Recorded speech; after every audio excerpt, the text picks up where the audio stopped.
Good morning বন্ধুরা, welcome to new blog. আশা করি সবাই ভালো আছো। তোমাদের সাথে আমরাও ভালো আছি বন্ধুরা। আজ মহাশিবরাত্রি, সবাইকে জানি মহাশিবরাত্রির শুভেচ্ছা। আমি তো পুজো করি না, শিবরাত্রি করি না, নীল পুজো করি। মেয়ে করে, তাই মেয়ে উপোস করেছে। তাই যাই হোক, তাও চান করে একটু জল টল ঢালবো। সকালে উঠে কাজকর্ম, আজকে রান্না বাড়া নেই, কাজকর্ম সেরে নিয়েছি। মানে ঘর দর ঝাড় পোছা বাসি কাজকর্ম যা আছে সব সেরে নিয়ে জামা কাপড় ভেজাবো কতগুলো। তাহলে এবার একটু ভিডিওটা অন করি, মানে মেয়ের আবার পড়া আছে, ছেলের পড়া আছে, ওদেরকে রেডি করে দিয়ে নিলাম, ছেলেকে খেতে দিয়ে দিলাম। চলো চলো বন্ধুরা, সাথে থাকো, দেখতে থাকো। যে জামা কাপড়গুলো ভিজিয়ে নিই। আর আজকে এই চিরুনিগুলোও বার করেছি, এগুলো আজকে ভেজাবো। ওর মনেই থাকে না কিছুতে। আর এই যে মেয়ে পড়তে বসেছে, মেয়ে উপোস করেছে, ও পড়তে বসেছে। চলো তাহলে সাথে থাকো। এই সমস্ত বিরল দৃশ্য ঘরে দেখা যায় না বন্ধুরা, দেখলে নিজেরও যেন একটা কেমন আশ্চর্য লাগে। এই দেখো বই নিয়ে বসেছে। যাক, এগুলো হচ্ছে আমার সংসারে বিরল দৃশ্য। হ্যাঁ, মানে না বললে বসবে, এটা সত্যি আশ্চর্য লাগে। তা যাই হোক বন্ধুরা, চলো সাথে থাকো, সারাদিন দেখতে থাকো কি কি করি। আজ রান্না বাড়া নেই বলতে, কালকে রাত্রিরে ভাত রান্না করেছি, পুরো ভাত ধরা রয়েছে, ভাত রান্না নেই। ফ্রিজে ডাল করে রাখা আছে, অল্প কিছু হয়তো করতে হবে। এই যে সেরকম রান্না বাড়া নেই, কাজের চাপও নেই। আজকে ভাবছি একটু ঘরটা পরিষ্কার করবো, ঠিকঠাক করবো, যেহেতু কাজকর্ম নেই। রান্না না থাকা মানে বিশাল ফ্রি আর কি। তা ফ্রি দিনটা তো আর নষ্ট করা যাবে না। চলো তাহলে আগে জামা কাপড় কটা ভিজিয়ে নিই, ভিজিয়ে রেখে কাজ করি, ততক্ষণে ভিজে যাবে, তারপরে চান করব, তখন কেচে দেবো। সারাদিন সাথে থাকো, দেখতে থাকো। আশা করি ভিডিওটা ভালো লাগবে। ভালো লাগলে অবশ্যই একটা লাইক, শেয়ার, কমেন্ট, সাবস্ক্রাইব করবে বন্ধুরা। আর সাবস্ক্রাইব করার সাথে সাথে পাশে থাকা বেল ঘন্টিটা অল করে দেবে, তাহলে আমি ভিডিও ছাড়ার সাথে সাথে নোটিফিকেশন তোমাদের কাছে চলে যাবে বন্ধুরা। চলো তাহলে সাথে থাকো, সারাদিন কী করি। আশা করি ভিডিওটা ভালো লাগবে। চলো বন্ধুরা, স্নান টান করে চলে এসেছি।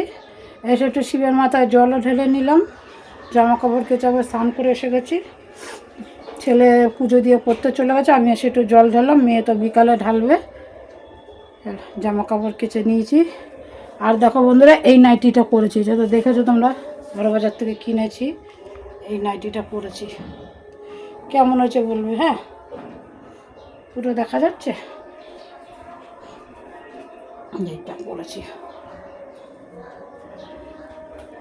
চলো, কত কিছু কেচেছি, কেচে মাথা খারাপ হয়ে যাচ্ছে বন্ধুরা। আর পারছি না আমি, কারণ এই ঘরে পোষ্য থাকলে, আর বিড়ালগুলো হয়েছে শরীর খারাপ, যেখানে সেখানে পিপটি করে দিচ্ছে। আমার মাথা খারাপ হয়ে যাচ্ছে কাচতে কাচতে। ডেলি 2 বালতি 3 বালতি কাচা, হাতে কাচছি তো, এই জন্য আরও বেশি কষ্ট হচ্ছে। তোর ওয়াশিং মেশিন না, আমার দুটো ওয়াশিং মেশিন, তোমাদের দেখিয়েওছি হয়তো অনেক আগে।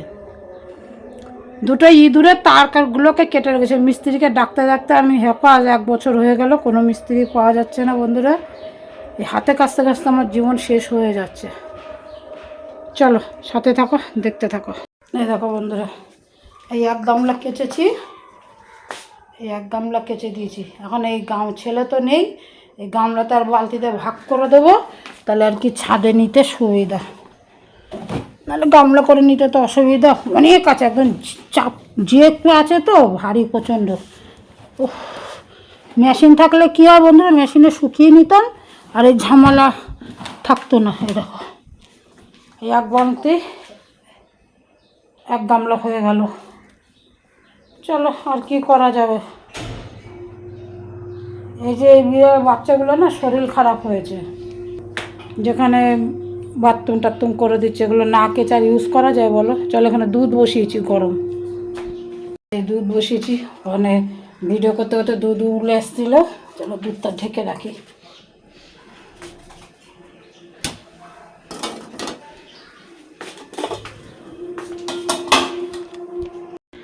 চলো বন্ধুরা, খেতে চলে এসেছি। আজকে কিছুই রান্না করিনি, আজকে শুধু সিম আলু প্রেসারে সেদ্ধ করে নিয়েছি। সিম আলু মেখেছি, বা সিম আলুটাই সেদ্ধ করে, আর কিছু না। ভাতও ফ্রিজে ছিল, তোমাদের বললাম, ভাতটা গরম করে নিয়েছি। তোমাদের কাকু ভাত খাচ্ছে, আমি ভাত খাবো না, মেয়ে খাবে না, ছেলের জন্য আছে, ছেলে পড়ে আসলে খাবে। আমি যে রুটি ছিল, রুটি খাবো। সুগার তো বন্ধুরা, 2বার 3বার ভাত খেতে ইচ্ছা হয় না, খেতে ইচ্ছা করছে না ভাত, এই জন্য এই সিম আলু সেদ্ধ দিয়ে রুটিটা খাচ্ছি, খুব ভালো লাগছে খেতে। আর যে ফ্রিজে ডাল ছিল, তারপর একটু ডাল পোড়া ছিল, এই যে চাটনি, আর এই যে আজকে শুধু সিম আলুটাই মাখিয়েছি, আর হচ্ছে এই পাঁপড়টা ছেঁকলাম। এই আছে খাবার বন্ধুরা। চলো তাহলে খেয়ে নেই। আলু সেদ্ধ দিয়ে রুটি খেতে খুব ভালো লাগে, খাচ্ছি ভালোই লাগে, খারাপ লাগছে না। ছেলে আসলে ছেলেকে ভাত দেবো, ছেলের ভাত রাখা আছে। ছেলের তো সেদ্ধ আছে, ডাল আছে, পাঁপড় আছে, আমার ছেলের আর কিছু লাগবে না ডাল হলে। তো ডাল এবার কালকে ছেলে খাবে না, তাহলে ওই ঘি দিয়ে আর এই আলু সিদ্ধ দিয়ে খেয়ে নেবে। আর পাঁপড় আছে, ঘি আলু সিদ্ধ পাঁপড় হলে আমার ছেলের হয়ে যাবে খাওয়া। বরঞ্চ মাছ মাংস হলে আমার ছেলে একটু অসুবিধা, ছেলে মেয়ে খেতে চায় না, কিন্তু সেদ্ধ হলে ডাল হলে নিরামিষ হলে ভালো খায়। চলো বন্ধুরা খেয়ে নিই। বন্ধুরা ছেলে চলে এসছে পড়ে, এখন ভাত খাই দিতে হবে, বলে ভাত খাই দিলে খাবো, নাহলে খাবো না, কারণ সকালে রুটি খেয়ে গেছে। আমার রুটি দেবো খেয়ে নেবে, কিন্তু রুটি দেবো না, ভাত। আমি যে খাইয়ে দাও তাহলে খাবো, এই জন্য ছেলেকে একটু খাইয়ে দিচ্ছি। তোমরা তো বলবে এত বড় ছেলেকে কেন খাইয়ে দিচ্ছি, আমি নিজের স্বার্থে খাইয়ে দিচ্ছি বন্ধু, না খাইয়ে দিলে এখন খাবে না, আর রুটি খাবে। সকালে একবার খেয়েছে, দুবার রুটি খাওয়া যায় বলো? আবার রাত্রে তো সেই ভাতের কথা বললে চিল্লে ওঠে, এই জন্য এখন একটু ভাতটা খাইয়ে দিই, খেয়ে নেবে। এখন মুখের মধ্যে নিয়ে এই বুড়ো বয়সের টক টক লাগবে, ছোটোর থেকে ও খাওয়া নিয়ে খুব ঝামেলা করে খাইয়ে দিতে গেলে। আমার মেয়ে তা না, দিলে টপ টপ খেয়ে নেয়, কিন্তু ছেলেটার মুখে খাবার নিয়ে টাকলা টকলা ভেদা বসে থাকে বুড়ো বয়সেও। আগের জ্বালা একের সময় না খেয়ে থাকলেও খাওয়াই না ওকে, এখনো মুখের মধ্যে নিয়ে বসে থাকিস তুই। সবাই দেখছে ভিডিওতে যে বুড়ো ছেলে 18 বছর হয়ে গেল, এখনো মা খাইয়ে দেয়, মুখের মধ্যে টোকলা বেঁধে বসে থাকে। এখানে দুই ভাই বোন মারামারি করছিল, দাদার জামা বোন পরে নিয়েছে, কেন পরেছে এই নিয়ে মারামারি করছিল। দেখো ভিডিও অন করতে করতে মারামারি থামিয়ে দিল, এখনও এরা মারামারি করে। বন্ধুরা চলে আসলাম অনেকক্ষণ পর তোমাদের কাছে, একটু ঘুমিয়ে পড়েছিলাম, খাবার খেয়ে দিয়ে দুপুরবেলা। চলো মেয়ে পুজো দিতে গেছে, মেয়ে পুজো করছে, আর যে আমি চা করে রেখেছি, একটু চা খাওয়া হয়েও গেছে প্রায়, চা মেয়েকে সব গুছিয়ে গাছিয়ে দিলাম, মেয়ে পুজো করছে, পুজো তাও মন্দিরে যাবে জল ঢালতে। 6টার সময় তো বোধহয় লেগেছে, এখন তো 7টা বাজে। আর চল এখন দিয়ে, আর রাত করে সময় বাচ্চা মানুষ কতক্ষণ না খেয়ে থাকে বলো, জলটা ঢেলে তো কিছু খাবে। চলো চাটা খেয়ে নিই। আমি জানি না যারা সব রাজনৈতিক নেতারাই সব কথা বলছেন, বলছে মেয়ে মন্দিরে যাবে, গুজগাছ করছে, ঘরের পুজো দিয়ে দিয়েছে।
বন্ধুরা, মেয়ে যেই মন্দিরে পুজো দিলে দেখলে, এটা অনেক অনেক পুরনো মন্দির। এই মন্দিরটাতেই মানে প্রতি বছর জল ঢালে আমার মেয়ে, বা আমি নীল পুজোতে জল ঢালি। এটা হচ্ছে রাধা গোবিন্দর মন্দিরটা, যেটা দেখাই তোমাদের সেটা। এই মন্দিরে খুব ভিড় হয়, তাই ভিড়ের মধ্যে মেয়ে আর যায় না। তো আমাদের কাছেই যে পুরনো মন্দির আছে নতুন বাড়ির পাশেই, ওই মন্দিরে সারা জীবন জল ঢালি আমরা। তাই ওখানেই জল ঢালে, ফাঁকাও থাকে মন্দিরটা। এখন খুব ভিড় হয়, ও ভিড়ে দাঁড়াতে পারে। তা ছেলে গেছিলো সাথে, ছেলে ভিডিও টুকু করে নিয়ে এসছে, তাই তোমাদের সাথে শেয়ার করলাম। চলো রাত্রে কি রান্না করব তোমাদের সাথে শেয়ার করছি। এখন বন্ধুরা, মেয়ে শাড়ি পরেছে, শিবরাত্রি করেছে, শাড়ি পরেছে। এই শাড়িটা পরেছে, কিছুই করে না, কোথাও যাবে না, এমনি ঘরেই পরলো আর কি। মন্দিরে তো পুজো দিয়ে এসছে, দেখেছো, চুড়িদার পরে এমনি ঘরে পরলো। এখন ওর দাদা ওকে ছবি তুলে দেবে, সেই জন্যই পরলো। আলু কেটে রেখেছি, আলু ভাজবো। আর এই যে বেগুন কেটে রেখেছি, বেগুন ভাজবো। রাত্রে আলু ভাজা রুটি হচ্ছে আমাদের খাবার। আর এখানে আটা মাখিয়ে রেখেছি, পরে যখন ভাজবো আর একটু ডলে নিয়ে রুটিটা গরম গরম করব। এখন আর করবো না, আলু ভাজা আর বেগুন ভাজা। চলো তাহলে বন্ধুরা, সকালে তো সারাদিন আজ রান্না করিনি, শুধু সিম আলু সেদ্ধ দিয়ে কালকে ভাত ছিল, ওই খেয়েছি। আমি তো ভাত খাইনি, রুটি খেয়েছি। তা যাই হোক বন্ধুরা, রাত্রিরে এখন কিছু তো করতে হবে না, রাত্রিরে খাবে কি, রুটি আর ওই সবাই বেগুন ভাজা আলু ভাজা আছে, ওই খাবো রাত্রিরে। তা চলো তাহলে বন্ধুরা, ভিডিওটা এখানেই শেষ করছি। দেখাবে নতুন অন্য কোনো আরেকটা ভিডিওতে। তখন সুস্থ থাকবে, সাবধানে থাকবে অবশ্যই বন্ধুরা, পজিটিভ থাকবে। আর ভিডিওটা একটু ভালো লাগলে বন্ধুরা অবশ্যই একটা কমেন্ট করে যাবে, একটা লাইক শেয়ার কমেন্ট করে যাবে বন্ধু। তোমাদের কমেন্টগুলো দেখলে খুব ভালো লাগে, তাতে ভিডিও বানানোর আরও উৎসাহ জাগে। চলো তাহলে টাটা, গুড নাইট, দেখাবে নতুন অন্য কোনো একটা ভিডিওতে।